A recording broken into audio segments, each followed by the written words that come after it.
Hello everybody, and welcome to Spotlight Sport's course on stress in sport. Today, as we move on to the third module, we will be focusing on arousal. So let's get into it. For a coach, athlete or parent, it is important to have an understanding of the different arousal levels, as too much or too little can be damaging to the overall performance of a player. In order to create the best preparation, learning environment, and developmental techniques for someone, a lot of importance is then on identifying the way in which athletes behave in preparation for training or competitive events. There is no point making an assumption when you can't first see how an athlete behaves in different sporting contexts. Once this has been established, finding the right technique to either increase or decrease arousal levels will ultimately aid the player in being able to consistently perform at a much higher level, which at the end of the day is exactly what every player wants to do. To do this, we will be explaining what arousal is, and then discussing two of the most well-known theories that explain the relationship with sport. As well as this, we will be demonstrating how different levels of arousal affect certain athletes in varying sports, as well as trying to identify differences in optimal zones of arousal, before rounding off with a few general techniques to take into consideration if help is required. Arousal is mainly referred to as the experience of increased physiological activity, which means what is going on in the body. Arousal itself is based on a scale of alertness from a physical and mental standpoint, and it is pivotal in order to achieve that maximum or optimal performance in sport. It can be caused by either positive or negative emotions, such as excitement or worry, and can be influenced by increases in physical activity. Your state of arousal can be analysed by many physiological factors, including the ones on the slide that you see, like increased heart rate or shaking hands. For somebody that is calm, with a normal breathing rate and no signs of nausea, their arousal level is low. Whereas somebody that is shaking, looking pale, or visibly sweating is at the other end of the scale completely. The level of arousal is completely different for everyone, especially for athletes who are constantly in pressurized environments. An individual copes and reacts in different ways, such as the fluctuations in a person's attention and focus, dependent on the demand placed on them by a particular stressor. This will be an indicator of either increases or decreases to their levels of arousal. Low levels of arousal can create a broad attention field, meaning an individual takes in too many relevant and irrelevant cues, or too much information to process. Whilst high arousal creates a much lower field, meaning the player misses important cues, such as a rugby player focusing on an opponent who is looking to pass the ball, and they then switch their attention to the other player that's looking to receive it, not seeing they have dummied the pass and then running into the space that they have left by looking in the wrong direction. Having given a general insight into the relationship between arousal and athletic performance, we will now move on into greater depth by using the two most popular and common predictors, drive theory and inverted U theory. The drive theory, or drive reduction theory as it is also known, was the first arousal and performance theory used in sport. Originally, the theory devised that drive relates to a state of tension or arousal caused by biological or physiological needs. When a drive is presented, we need to reduce it. For example, a drive could be something like someone feeling thirsty, so they drink to reduce that feeling. Drives motivate people to reduce desires by choosing responses that will most effectively do so. So as much as a person will drink when they are thirsty, when there is a task at hand, the person is motivated to complete it. In a sporting environment, when there is a challenge or threat ahead, an athlete will be determined or motivated to rise to the stressor or not. The graph on the slide shows that in the face of this task, the greater the athlete's arousal, the greater their performance will be. Whilst this is a simple premise to follow, that essentially the more motivated you are to complete a task, the better you will do, the performance and arousal only continue to increase if a skill is mastered or controlled by the individual. Therefore, if you have not mastered the particular skill and arousal increases, then performance will decrease, like when tactical sessions are too complex to undertake with amateur players. Take putting in golf as an example. Someone might have reasonable accuracy when putting on a flat practice green at the club, but when they get out into a round of golf with friends, having people watching them, this limited number of shots to get the ball in the hole, and then the different slopes on the course greens, those with poorer or average technique or skill level will find it hard to maintain high performance levels alongside increased levels of arousal in comparison to those that have mastered the putting game. This is why, with elite athletes at the top of their respective sports, they are able to continue to perform at excellent levels due to the mastery of their technique, as well as having much better stress management mechanisms to keep arousal at a much more controllable state. From this theory, for coaches with youth teams especially, you should aim to create an atmosphere low in anxiety and arousal. By doing so, the players are exposed to an environment which increases the likelihood of beginners improving their technical skills, and therefore having a better performance and much more enjoyment at the same time. The inverted U theory is another model that again looks at the relationship between arousal and performance. Rather than the very linear relationship visible with the drive reduction theory, the inverted U explains how to find optimal level of arousal at which an athlete can perform at their best. This is visible in a curvilinear form. The beginning of the graph shows low levels of arousal. Performance is at the lowest point. This could be a situation where boredom kicks in. The challenge isn't seen as that exciting, and the athlete sees the entire situation as predominantly unmotivational. This could, for example, be when in a cup competition the top team in the country ends up playing against a team 2 divisions below them, or when the highest ranked badminton player has to play against a qualifier in the very first round at a tournament. At this point of low arousal, athletes become sloppy. They seem to not show the same energy levels they usually demonstrate, and it is visibly recognizable that they are unmotivated. This can of course become a dangerous situation, and once in a while leads to famous upsets in sport, such as the Atlanta Falcons throwing away the Super Bowl after comfortably leading by 25 points at the halfway stage against the New England Patriots in 2017. As the arousal level rises, so does performance, until hitting what is categorized as peak or optimum level. This is the top of the curve in the graph, where the athlete is motivated to work hard, attention and focus are at peak levels, taking the necessary and relevant cues, and they are able to perform at their best capacity without dangerously overexerting energy or productivity. But once arousal goes beyond this level, the athlete's perceptual focus declines and they can miss relevant cues. They can become overwhelmed or panicked because of the demands put upon them and the lack of control they believe they have. This could be a scenario where a player misses a free throw in basketball and then spends the next few minutes trying to win the ball back, overcommitting themselves and ruining the structured defensive plans until the point the coach has to bench them. Or a fielder in cricket dropping a catch, and the next time the ball comes to them, they try to throw it in as hard as they can to try and run the batsman out, but instead throw it massively off target. It is important to note here that in particular sports, certain levels of arousal are more important to have in order to successfully compete.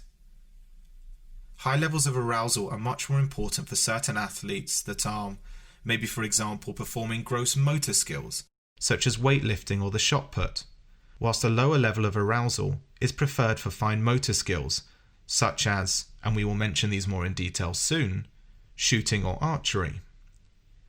Each particular sport has its own optimal level of arousal for best performance, but what makes the theory so comparable across all sports is that when arousal is very low or even very high, performance is at its worst.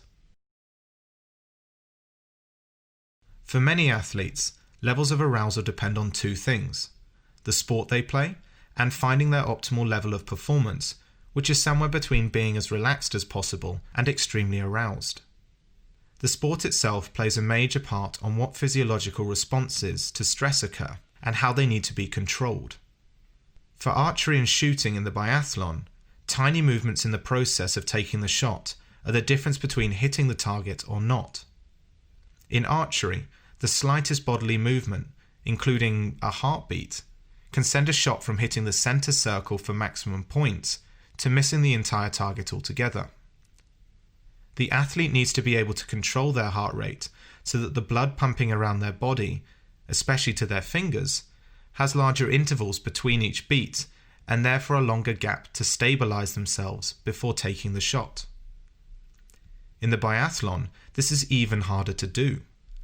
Racing at high speeds and pushing your whole body to its limit to get around the course in the quickest time is then matched by the speed at which the athlete has to then completely calm the body down and take 5 shots in a row, once again in the quickest time possible, before skiing off one more time.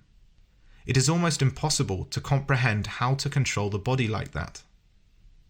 On the other hand, in the increasingly popular UFC and boxing world, being too relaxed during a fight can quite literally leave you face down on the canvas, wondering what just happened to you. Given the milliseconds needed for your opponent to strike a fatal blow, fighters and boxers need to be able to harness their energy and their aggression into the movements and transitions between attack and defense. If an athlete is too relaxed, their movements can become too slow. Or on the opposite side, if they are overly aroused, they might miss a fake punch and open their guard up for the knockout blow. Cases of not being able to handle the occasion, or more appropriately their arousal levels, have led to surprising and historically memorable moments of disaster across a range of sports, which are coincidentally related to the catastrophe model we will discuss in the next module on anxiety. An example of this was Rory McIlroy in the 2011 Masters final round, when he was leading comfortably going into the final 9 holes. However, after feeling the pressure of being so close to victory and not being able to control his bodily reactions, he subsequently missed multiple easy shots to end up losing the major trophy at the final hurdle. His lack of control ended him losing his fluency of his swing, mishitting the ball, and overall wasting 3.5 days of fantastic play just in sight of the finish line.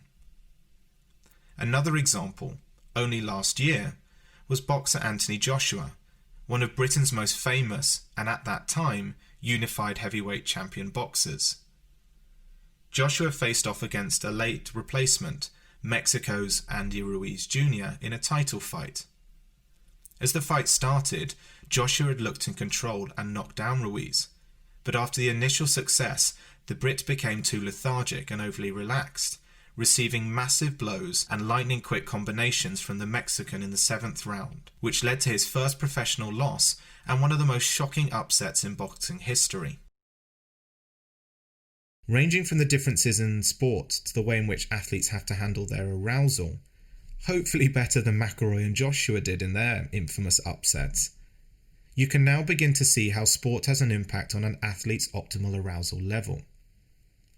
Somebody can be too laid back and relaxed for the competitive event, meaning they are under-aroused, or on the opposite side, they can be deemed too bubbly or even twitchy. Look around the change room next time before a competitive match. You might have players sitting with their feet tapping uncontrollably, or moving around the room almost unable to sit down, whilst others are sitting at their place with their headphones on, their eyes closed, and you are debating whether or not they have actually fallen asleep.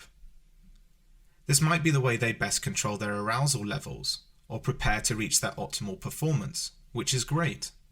However, in many cases, these two different types of athletes might be unable to either get themselves pumped up enough, or equally find it difficult to calm down and lower their arousal levels. This is where individualized zone of optimal functioning comes in. The model is used to predict upcoming performances based upon the pre-performance state of the athlete. Using previous emotional experiences in correlation with performances, coaches and athletes themselves can begin to see which emotional state they are in before a game and therefore which sort of performance is to follow. This then helps to prepare the required amount of psyching up or relaxing needed before the competitive event in order to be in the zone. Elite athletes can do this themselves, so next time on the television you see the pre-event routine athletes go through, whether that's an athletics event, an NFL match, or an ice hockey match, notice how differently they are preparing to one another. There are many different techniques that can support preparation for athletes, either suffering from high or low levels of arousal. Many of the techniques you see on the slide can be used for both circumstances, either calming down an athlete or giving them necessary motivation. Rapid shallow breathing is a natural indicator that there is increased tension in the body, meaning heightened arousal as well. And deep breathing can slow the respiratory rate, which will improve blood oxygenation and cardiovascular function. This technique, by stimulating the parasympathetic nervous system, will ultimately lower your emotional arousal in the process. Another example for both increasing and decreasing arousal is self-talk. Self-talk is a cognitive technique that can be used as a form of influencing thoughts, feelings, and behaviors. The statements that the athlete uses on themselves, either said aloud or thought of in the head, can either be used in a positive manner, such as "you've got this," "I can do this," "you've done this so many times before," or dependent on the individual, more negative, such as "don't screw this up," as motivational cues or calming verbalizations. Or, if you have the opportunity to, develop a set routine with the athlete. Start by educating them on how important arousal is. Give them a scale of 1 to 10 and recommend they try to reach a 7 on the arousal scale, as that is a good starting point.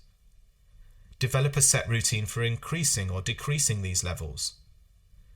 Implement this process so that there is commitment between the coach and the athlete to follow this through. Give constant feedback and measure the effectiveness of each routine. And then make adjustments to the routines based on the athlete's feedback to continue development.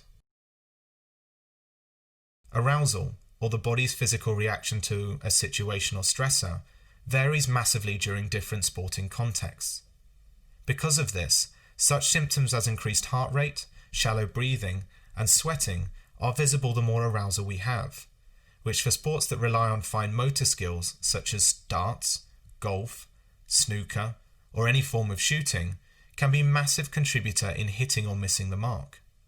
Taking the shot on a heartbeat could cause our swing to go offline, our gun to lose stability, or the fluid motion of the cue missing the centre of the ball. Too much or too little arousal and the athlete will not be able to successfully reach their maximum level. As the theories showed, especially when having a good mastery of the skill, arousal levels increase, and so does our performance as we keep our focus on the relevant cues, our attention is maximised, and our ability to complete technical skills is not majorly affected by our bodily reactions. All athletes experience different levels of optimal performance and suffer from different levels of arousal, so it is very important to learn how they behave and which performance comes after this to know what technique is best for them to use to either increase or lower arousal. If you have any questions or for more information on this course, contact us at spotlightsportspsychology.com.